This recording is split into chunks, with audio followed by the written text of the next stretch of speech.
nataka kuambia William Ruto, ndio utuambie globally bei ya mafuta imepanda, Tanzania, Uganda iko chini. Kwani ile bei ya mafuta tunanunua si yenye hao wa Tanzania wananunua, si yenye wa Uganda wananunua. Saa hizi actually petrol price ina retail at $91 per barrel. Lakini ile time ambayo ilikuwa imepanda sana, time ya Uhuru ikafika 160, yenye watu wa Kenya Kwanza walitumia kukampeni nayo ilikuwa 110. Kama sasa hizi iko 93, 91, sasa hizi ndo Mkenya anapaswa kuwa ananunua fuel at 130 shillings. Mr. William Samoei Ruto, tunajua uko na haja na Wakenya na una haja na Wakenya. Ni vizuri usiweke mafuta 210, ongezea ifike 500 shillings. Wale masafara walikuchagua ateseke zaidi juu ndivyo unapenda. Wewe una utu na una haja na Wakenya.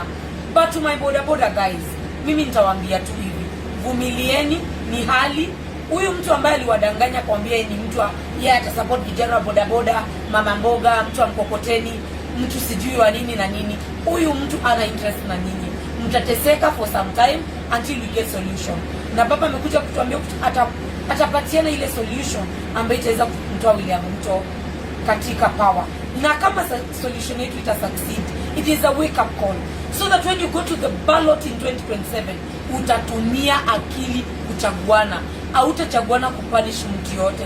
You will vote for a leader because utakuwa unajua ukichagua huyo mtu maisha yako yatakuwa atalini.